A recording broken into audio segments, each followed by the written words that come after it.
Hello dear students. कल हमने पित्त रस के बारे में स्टडी की थी। उसके बारे में देखा था कि ये पित्त रस जो है वो कहाँ से स्रावित होता है। यकृत से उसका संश्लेषण होता है यकृत में, और पित्ताशय में ये संग्रहित होता है सहपित्तवाहिनी के द्वारा। ये अग्नाशयी अग्नाशय वाहिनी जो है उसके साथ मिलकर के वेटर की एम्पुला से होते हुए वेटर की एम्पुला के द्वारा ग्रहणी में ये खुलता है। ये जो पित्तरस है वो क्या करता है, वसा का पायसीकरण करता है। वसा की जो बड़ी गोलिकाएं हैं पॉलीग्लिसरॉइड है उनको ट्राइग्लिसरॉइड में ये अपघटित कर देता है, और उसमें फिर उसके बाद में जो लाइपेज एंजाइम है वो उसका आसानी से पाचन कर सकता है। ठीक है, अब अपना नेक्स्ट जो पॉइंट है वो है अग्नाशयी रस। ये जो पित्त रस और अग्नाशयी रस दोनों आपको पता ही है, हम कहाँ इसका पाचन पढ़ रहे हैं। छोटी आंत में पाचन की क्रिया जो है वो पढ़ रहे हैं, और ये ग्रहणी भाग में आते हैं। तो पित्त रस है जो यकृत से आता है पित्त वाहिनी के द्वारा, और ये जो है अग्नाशयी रस है वो अपना आता है कहाँ से, अग्नाशय से। अग्नाशय की जो एसिनाई कोशिका समूह है जो क्या करता है, अग्नाशय का सबसे बड़ा भाग बनाता है, और लगभग 98% जो पार्ट है वो कौन सा होता है, एसिनाई वाला भाग होता है। ठीक है, और ये एक प्रकार की क्या है, बहिस्त्रावी ग्रंथि कोशिका ग्रंथिल कोशिका समूह भी है, जिससे किसका स्रावण होता है, एंजाइम्स का स्रावण होता है। इसमें बहुत सारे प्रकार के एंजाइम्स होते हैं अग्नाशयी रस के अंदर, जैसे कि ट्रिप्सिनोजन है, काइमोट्रिप्सिन है, प्रोकार्बोक्सीपेप्टिडेज है, लाइपेज है, एमाइलेज है, डीएनएज है, आरएनएज है। ये बहुत सारे पाचक एंजाइम जो है वो इसके अंदर पाए जाते हैं अग्नाशयी रस के अंदर, जिसका स्रावण एसिनाई कोशिका समूह से होता है। और इसके साथ साथ इसमें जल और सोडियम कार्बोनेट है, ये भी इसमें पाए जाते हैं। ये क्या होता है, एक प्रकार का हल्का क्षारीय द्रव है। ठीक है, हल्का क्षारीय द्रव है जिसका पीएच मान कितना होता है, 7.5 से 8 इसका पीएच मान होता है। ठीक है, अब ये जो एसिनाई कोशिकाएं जब इसका स्रावण होता है तो अग्नाशयी भाग से छोटी छोटी नलिकाएं निकलती हैं, जिन्हें क्या कहते हैं, सेंटोरिनी की नलिकाएं। क्या कहते हैं, सेंटोरिनी की नलिकाएं। ये जो सेंटोरिनी की नलिकाएं हैं ये क्या अग्नाशयी रस को लेकर के आती है, और ये मिलकर के अग्नाशय वाहिनी में खुलती है। और ये अग्नाशय वाहिनी फिर आपको पता ही है ग्रहणी भाग में खुलती है। अब इसमें देखिए ये जो एंजाइम्स हैं, ये ट्रिप्सिनोजन, काइमोट्रिप्सिनोजन, कार्बोक्सीपेप्टिडेज, प्रोकार्बोक्सीपेप्टिडेज, ये जो एंजाइम्स हैं ये निष्क्रिय एंजाइम हैं जो अग्नाशयी रस के अंदर पाए जाते हैं। इनको सबसे पहले सक्रिय किया जाता है। ठीक है, और सक्रिय करने के लिए सबसे पहले जो ये एंटेरोकाइनेज है, ये जो भित्ति है ग्रहणी की भित्ति, उससे स्रावित हार्मोन होता है एंटेरोकाइनेज। ये क्या करता है, ये जो ट्रिप्सिनोजन है उस ट्रिप्सिनोजन को निष्क्रिय होता है, ये ट्रिप्सिनोजन उस निष्क्रिय ट्रिप्सिनोजन को किसमें बदल देता है, सक्रिय ट्रिप्सिन में बदल देता है। इसको क्या कर देता है, एक्टिव कर देता है। ट्रिप्सिनोजन को किसमें बदल देता है, ट्रिप्सिन में। अब ये जो ट्रिप्सिन एंजाइम है ये प्रोटीन का पाचन करेगा, और प्रोटीन के पाचन के साथ साथ इसमें जो और एंजाइम्स पाए जाते हैं, काइमोट्रिप्सिनोजन और प्रोकार्बोक्सीपेप्टिडेज, इनको भी सक्रिय करने का काम करता है। काइमोट्रिप्सिनोजन को काइमोट्रिप्सिन में बदलता है कौन, ट्रिप्सिन एंजाइम। और प्रोकार्बोक्सीपेप्टिडेज जो है उस प्रोकार्बोक्सीपेप्टिडेज जो एक निष्क्रिय एंजाइम है उसको ट्रिप्सिन एंजाइम किसमें बदल देता है, कार्बोक्सीपेप्टिडेज के अंदर इसका बदल देता है, परिवर्तित कर देता है। तो ये जो एंजाइम्स होते हैं जो सक्रिय एंजाइम है, जैसे ट्रिप्सिन है, काइमोट्रिप्सिन है, कार्बोक्सीपेप्टिडेज है जो सक्रिय प्रोकार्बोक्सीपेप्टिडेज के सक्रियकरण से ये बनता है कार्बोक्सीपेप्टिडेज। ये सारे के सारे एंजाइम जो है ये प्रोटीन पाचक एंजाइम होते हैं और प्रोटीन का पाचन करने का काम करते हैं। अब ये देखिए इसमें जो ये प्रोटीन वाला जो भाग है उस प्रोटीन भाग को कौन पाचित करता है, उसका कुछ भाग तो जैसे आमाशय में पाचन हो जाता है प्रोटीन का, बाकी का जो भाग है वो यहाँ पर यहाँ छोटी आंत के अंदर ग्रहणी भाग में यहाँ पर पाचन की क्रिया होती है। प्रोटीन जो है उसका पाचन कौन करता है, ट्रिप्सिन एंजाइम जो है, और उसके साथ साथ ये काइमोट्रिप्सिन और कार्बोक्सीपेप्टिडेज एंजाइम जो है वो भी करते हैं। तो ये ट्रिप्सिन क्या करता है, प्रोटीन को छोटे पॉलीपेप्टाइड्स में बदल देता है, जैसे पेप्टॉन्स और पेप्टाइड्स जो है उनके अंदर बदल देता है कौन, ट्रिप्सिन एंजाइम। अब ये जो छोटे पॉलीपेप्टाइड्स है इन पर ये कार्बोक्सी पेप्टिडेज एंजाइम है वो क्रिया करके और इन छोटे पॉलीपेप्टाइड्स जो है प्रोटीन के छोटे भाग, छोटी इकाइयां, उनको किस में बदल देते हैं, एमिनो अम्ल्स में बदल देते हैं। ठीक है, जो एक प्रकार से मोनोमर है प्रोटीन के लिए, एमिनो अम्ल के जुड़ने से ही, पेप्टाइड बॉन्ड द्वारा जुड़ने के कारण ही किसका निर्माण होता है, प्रोटीन का निर्माण होता है। प्रोटीन सिंथेसिस के बारे में आपने 11th क्लास में पढ़ा भी होगा। उसमें किस प्रकार से उसमें ट्रांसलेशन जो होता है, ठीक है, पहले ट्रांसक्रिप्शन होता है और फिर ट्रांसलेशन होता है, जिसके द्वारा किसका निर्माण होता है, अमीनो अम्ल से प्रोटीन का निर्माण होता है। एमिनो एसिड्स के जुड़ने 20 प्रकार की लगभग हमने पढ़ी थी, 20 प्रकार की जो एमिनो एसिड्स होती है वो प्रोटीन का निर्माण करती हैं। तो यहां पर ही अपघटन होकर के वापस क्या बनेगा, अमीनो अम्ल बनेगा। फिर ये जो है एमाइलेज, इसके अंदर जो पाया जाता है एंजाइम एमाइलेज, ये क्या करता है, स्टार्च का पाचन करता है। ठीक है, स्टार्च क्या है, पॉलीसेकेराइड शर्करा होती है एक प्रकार की, जिसको एमाइलेज एंजाइम है वो अपघटित करके किस में बदल देता है, डाइसेकेराइड शर्करा के अंदर, जैसे माल्टोज है ये, उसके अंदर ये बदल देता है। ठीक है, अपघटित कर देता है। ये हो गया स्टार्च का पाचन यहाँ पर डाइसेकेराइड्स के रूप में, जिसका अब ये माल्टोज जो बना है, ये जो डाइसेकेराइड्स बनते हैं इनका आगे एंजाइम होते हैं जो कहाँ पर पाए जाते हैं, ये जो इलियम होती है शुद्रांत्र, उसकी भित्ति के अंदर पाए जाने वाले, उसकी भित्ति से निकलने वाले जो रस होते हैं आंत्र रस, उसमें पाए जाने वाले एंजाइम से इनका अपघटन करते हैं। फिर आता है इसमें जो पाइशीकृत वसा है, उसका अपघटन कौन करता है। ये पाइशीकृत वसा जो हमने देखा था कि पित्त रस जो है, पित्त रस में पाए जाने वाला जो पित्त लवण है वो मिसेल संरचना का निर्माण करके इसका क्या करता है, वसा का जो वसा जो है वो जैसे पॉलीग्लिसरॉइड होती है, ये ग्लिसरॉइड जो ग्लिसरॉल जो है मोनोग्लिसरॉइड है, उसके क्या होते हैं, बहुत सारे बहुलक होते हैं, ये बहुत सारी इकाइयां जुड़ी हुई होती है और बहुलक का निर्माण करती हैं। तो ये पॉलीग्लिसरॉइड है, उसको क्या ट्राइग्लिसरॉइड, ये जो पाइशीकृत वसा है ये क्या होती है, ट्राइग्लिसरॉइड होती है। इस ट्राइग्लिसरॉइड को ये जो एंजाइम है लाइपेज, ये इस एंजाइम, ये जो एंजाइम है ये इस पाइशीकृत वसा का क्या कर देता है, अपघटन कर देता है और पाचन करके वसीय अम्ल और ग्लिसरॉल में बदल देता है। ये वसीय अम्ल है वो डाइग्लिसरॉइड होता है और ये मोनोग्लिसरॉइड होता है। ठीक है, तो इनका अपघटन हो जाता है लाइपेज के द्वारा। और उसके बाद में ये जो डीएनएज एंजाइम पाया जाता है, यहाँ पर डीएनएज एंजाइम है, ये क्या करता है, डीएनए डीऑक्सीराइबो न्यूक्लिक एसिड उसका पाचन करता है और न्यूक्लियोटाइड्स में इसको बदल देता है। ठीक है, डीऑक्सीराइबो न्यूक्लियोटाइड्स है उसका निर्माण हो जाता है, जिनका पाचन आगे यहाँ पर इलियम भाग में हो जाता है। फिर आता है आरएनए, आरएनए का पाचन आरएनएज द्वारा यहाँ पर राइबो न्यूक्लियोटाइड्स में इसमें बदल दिया जाता है।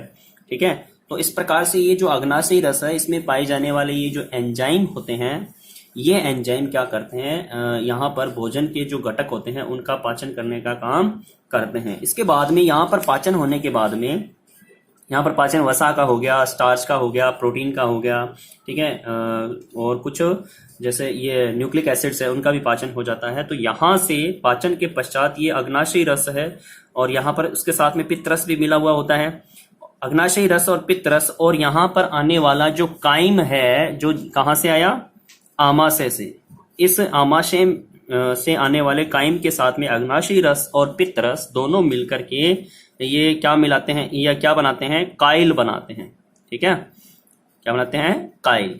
ठीक है, और ये जो काइल है ये कहाँ प्रवेश कर जाता है, इलियम भाग में प्रवेश कर जाता है। कहाँ कर जाएगा, इलियम। ठीक है, तो इलियम में जाने के बाद में यहाँ पर इलियम की भित्ति जो होती है, इलियम की भित्ति से किसका स्त्रावण होता है, आंत्र रस का स्त्रावण होता है।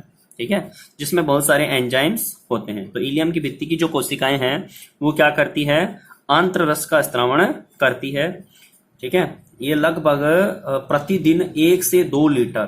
ठीक है, यहाँ ये जो अग्नाशयी रस है ये प्रतिदिन 1 से 1.5 लीटर जो है इसका स्त्रावण होता है अग्नाशय रस का, और आंत्र रस लगभग 1 से 2 लीटर जो है प्रतिदिन इसका स्त्रावण होता है। और इसकी ये क्या होता है, ये भी एक हल्का क्षारीय द्रव पदार्थ होता है ये, और 7 से 8 के बीच इसकी पीएच पाई जाती है। और आंत्र रस का जो स्त्रावण होता है उसके स्त्रावण की जो क्रिया है, ठीक है, ये इस स्त्रावण की क्रिया को क्या कहते हैं, सक्कस एंटेरिकस कहा जाता है। क्या कहा जाता है, सक्कस एंटेरिकस। ठीक है, ये क्या होता है, ये इलियम की भित्ति के द्वारा आंत्र के रस के स्त्रावण को कहा जाता है। ठीक है, तो स्त्रावण की क्रिया क्या कहलाती है, सक्कस एंटेरिकस। अब ये जो आंत्र रस है इसके अंदर क्या पाए जाते हैं, कुछ एंजाइम्स होते हैं। क्या होते हैं, एंजाइम्स होते हैं, जो इसमें ये एंजाइम है और अलग अलग पदार्थों पर क्रिया करते हैं। देखिए इसमें निम्न प्रकार क्रिया करेंगे ये, जैसे ये जो एंजाइम है इरेप्सिन, बहुत सारे एंजाइम होते हैं, जैसे इरेप्सिन है, इन्वर्टेज है, माल्टेज है, सुक्रेज है, लैक्टेज है, न्यूक्लिएज है, न्यूक्लियोटाइडेज है, न्यूक्लियोसाइडेज है, लाइपेज है, डेक्सट्रिनेज है, बहुत सारे एंजाइम्स होते हैं। ठीक है, तो ये एंजाइम्स जो होते हैं इसमें से ये जो इरेप्सिन एंजाइम जो है ये क्या करता है, ये पेप्टॉन्स और प्रोटीओजेज, जहां यहां पर पाचन हो गया, इसका प्रोटीन का पाचन हो गया था, प्रोटीन का पाचन होने के बाद में छोटी आंत के अंदर इसमें ग्रहणी भाग में इसमें पेप्टॉन्स और प्रोटीओजेज में इसको बदला, तो इरेप्सिन एंजाइम किस में बदल देता है, इसको एमिनो एसिड्स में बदल देता है। फिर ये जो सुक्रोज एंजाइम है उसको, नहीं सॉरी, सुक्रोज जो है एंजाइम नहीं है ये सुक्रोज है, ये डाइसेक्राइड शर्करा होती है एक प्रकार की। इसको इन्वर्टेज या सुक्रेज एंजाइम जो है वो ग्लूकोज व फ्रक्टोज में अपघटित कर देता है। ठीक है, एक ग्लूकोज का अणु बन जाता है और एक फ्रक्टोज का अणु सुक्रोज के अपघटन से बनता है। फिर माल्टेज एंजाइम, ये माल्टेज एंजाइम क्या करेगा, देखो जैसे नाम से ही प्रदर्शित है ये सुक्रेज, इसके नाम के आगे एज लगा देते हैं। ठीक है, जो पदार्थ होता है क्रिया कारक पदार्थ है उसके साथ में एज लगा करके एंजाइम का नामकरण कर देते हैं। वैसे तो ये सुक्रोज जो है उसको अपघटित करने वाला एंजाइम या उसका पाचन करने वाला एंजाइम कौन सा है, सुक्रेज। माल्टोज का पाचन कौन कर रहा है, माल्टेज एंजाइम जो है, ये माल्टेज एंजाइम माल्टोज का अपघटन करके 2 ग्लूकोज के अणु का निर्माण करता है। ठीक है, फिर आता है आपका लैक्टोज। ये जो है लैक्टोज का अपघटन कौन करता है, लैक्टेज। ये सारी की सारी क्या है, डाइसेक्राइड शर्कराएं होती हैं। इसमें लैक्टेज एंजाइम लैक्टोज का अपघटन करके एक ग्लूकोज का मॉलिक्यूल बनाता है और एक मॉलिक्यूल बनाता है किसका, गैलेक्टोज का। ठीक है, तो लैक्टोज के अपघटन से क्या बनता है, ग्लूकोज और गैलेक्टोज। कौन करता है इसका अपघटन, पाचन कौन करता है, लैक्टेज। ठीक है, ये अब आता है ये न्यूक्लियस एंजाइम। ये न्यूक्लियस एंजाइम क्या करता है, न्यूक्लिक अम्ल का पाचन करता है, उसका अपघटन करता है। न्यूक्लिक अम्ल के बारे में आपने पढ़ा होगा 11th क्लास में। न्यूक्लिक अम्ल 2 प्रकार की होती है, डीएनए और RNA. DNA deoxy ribo nucleic अम्ल और आरएनए राइबोज न्यूक्लिक अम्ल होती हैं। ये आनुवांशिक पदार्थ के रूप में जीवों के शरीर में पाए जाते हैं, जो आनुवांशिक लक्षणों को लेकर के जाते हैं, प्रोटीन संश्लेषण में भाग लेते हैं, जिससे प्रत्येक लक्षण की जो प्रोटीन है उसका निर्माण होता है और ये सूचनाएं हैं इन पदार्थों से आगे जाती है। ठीक है, पीढ़ी दर पीढ़ी इनमें स्थानांतरित होती रहती है। ये जो न्यूक्लियस एंजाइम है ये न्यूक्लिक अम्ल का अपघटन करेगा, किसमें, न्यूक्लियोटाइड्स में। अब ये न्यूक्लियोटाइड्स जो होते हैं ये पता ही आपको, इसमें कौन कौन से भाग होते हैं, पेंटोज शर्करा, नाइट्रोजन क्षारक और फॉस्फेट ग्रुप। इन तीनों से मिलकर के ये बनाते हैं न्यूक्लियोटाइड्स। अब ये न्यूक्लियोटाइड्स है वो एक हम कह सकते हैं मोनोमर है, ये एकलक इकाई है। बहुत सारे न्यूक्लियोटाइड्स हैं वो आपस में जुड़ करके क्या बनाते हैं, न्यूक्लिक अम्ल का निर्माण करते हैं। तो ये क्या करते हैं, ये न्यूक्लियस एंजाइम्स न्यूक्लिक अम्ल को न्यूक्लियोटाइड्स में तोड़ देते हैं। ठीक है, जो एकलक इकाइयां होती हैं इनकी। अब ये जो न्यूक्लियोटाइड्स है इनको न्यूक्लियोटाइडेज एंजाइम किस में तोड़ता है, न्यूक्लियोसाइड में। अब न्यूक्लियोसाइड्स जो है उसमें क्या क्या होता है, इसमें से पेंटोज शर्करा और नाइट्रोजन क्षारक पेंटोज शर्करा और नाइट्रोजन क्षारक जो है, ये जो दो पदार्थ है ये मिलकर के क्या बनाते हैं, न्यूक्लियोसाइड का निर्माण करते हैं। इसमें से फॉस्फेट ग्रुप हटा देते हैं ये, ठीक है। तो ये हट जाता है और क्या बनता है, पेंटोज शर्करा और नाइट्रोजन क्षारक से मिलकर के ये न्यूक्लियोसाइड का निर्माण होता है। इस प्रकार से ये न्यूक्लियोटाइडेज एंजाइम जो है ये न्यूक्लियोटाइड का अपघटन करके न्यूक्लियोसाइड्स बनाते हैं, और न्यूक्लियोसाइड्स है वो क्या होते हैं, पेंटोज शर्करा और नाइट्रोजन क्षारकों का समूह होता है, ये मिश्रण होता है इनका। अब ये जो न्यूक्लियोसाइड्स है इनको न्यूक्लियोसाइडेज एंजाइम के द्वारा तोड़ा जाता है, किसमें, नाइट्रोजनी क्षारक में और पेंटोज शर्करा में। ये अलग अलग हो जाते हैं, किसके द्वारा, न्यूक्लियोसाइडेज एंजाइम के द्वारा इनका अपघटन होकर के, ठीक है। इसके बाद में ये जो आंतरीय लाइपेज एंजाइम है, आंत्र के अंदर पाया जाने वाला, आंत्र रस में उपस्थित होता है ये, और ये क्या करता है, ये जो पाइशीकृत वसा है ग्रहणी भाग में इसका पाइशीकरण हो जाता है, ठीक है।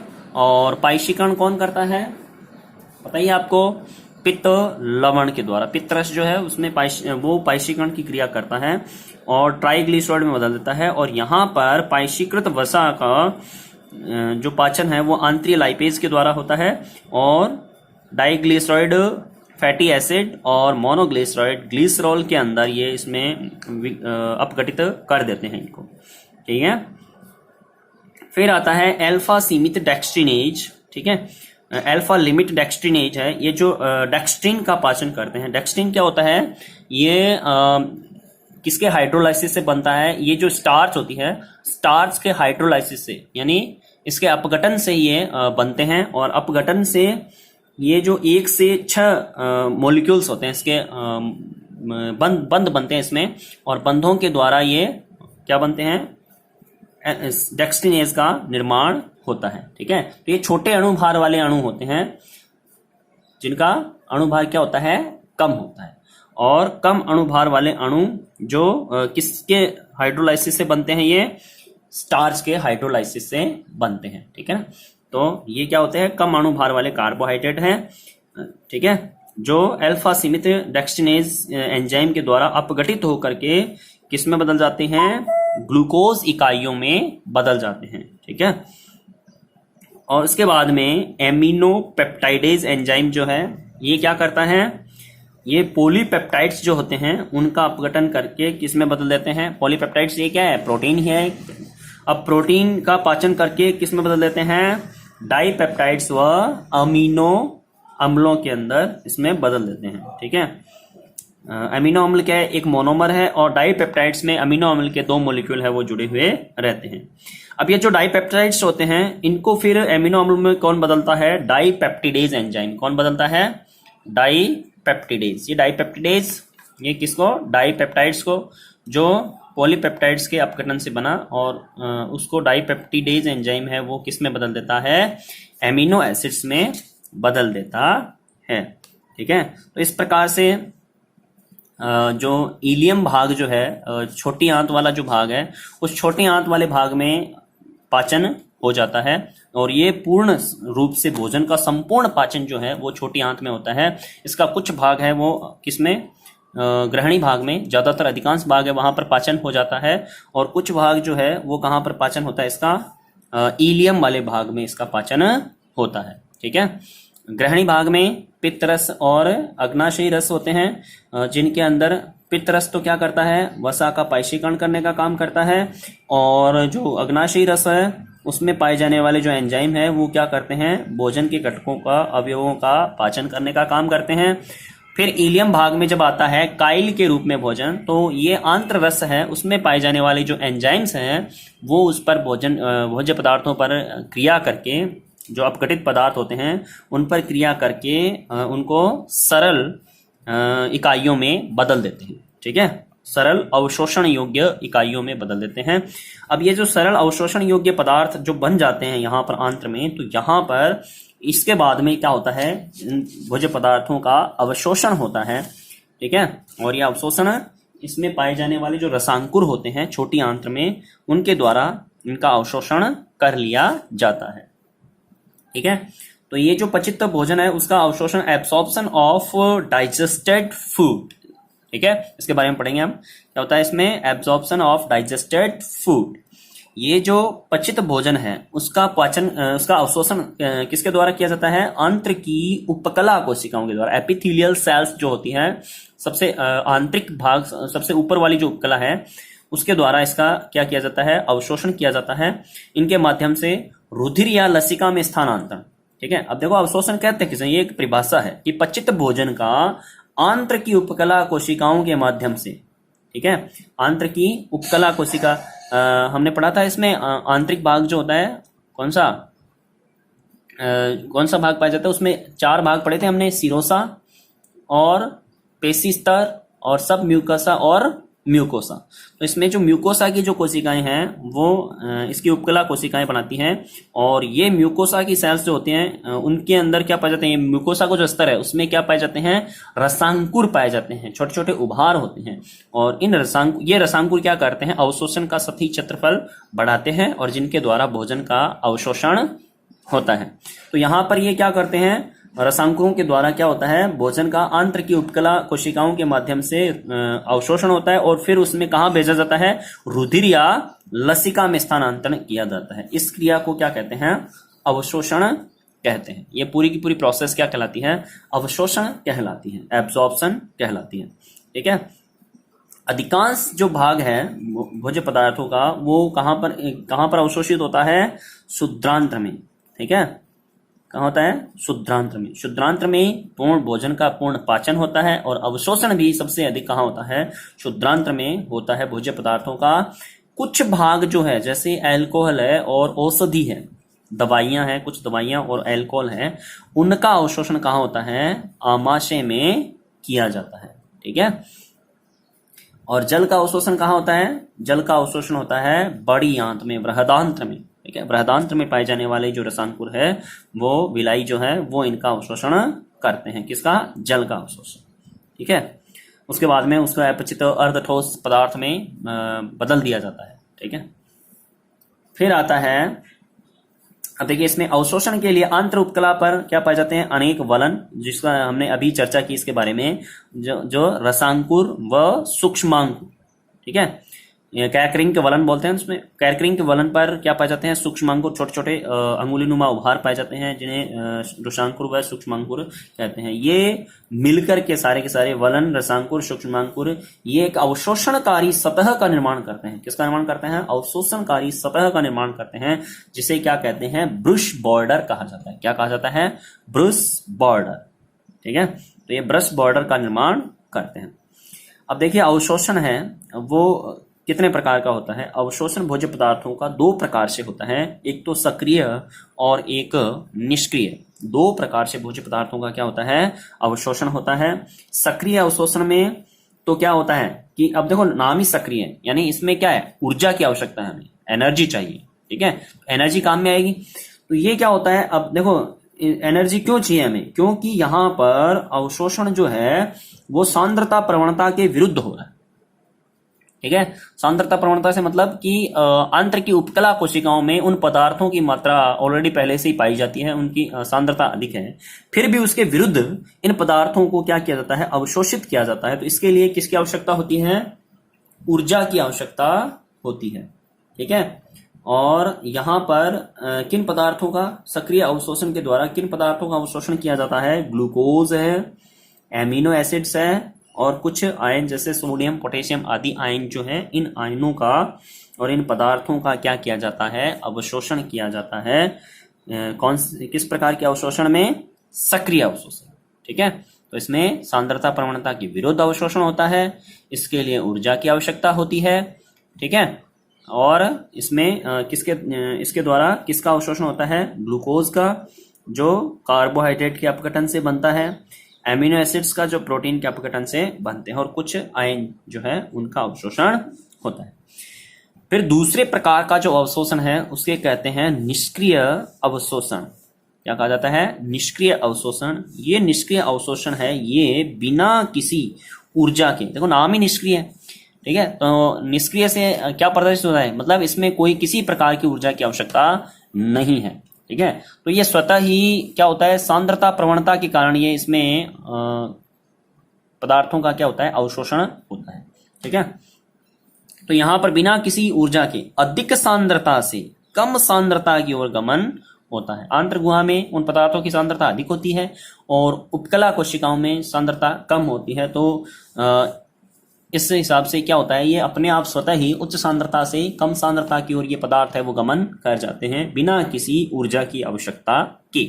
ठीक है, अब देखिए इसमें किस प्रकार कौन कौन से पदार्थों का, जैसे वसी अम्ल है, ग्लिसरॉइड है, इनका अवशोषण है वो कौन सी विधि द्वारा होता है, सामान्य विसरण द्वारा होता है, विसरण विधि के द्वारा।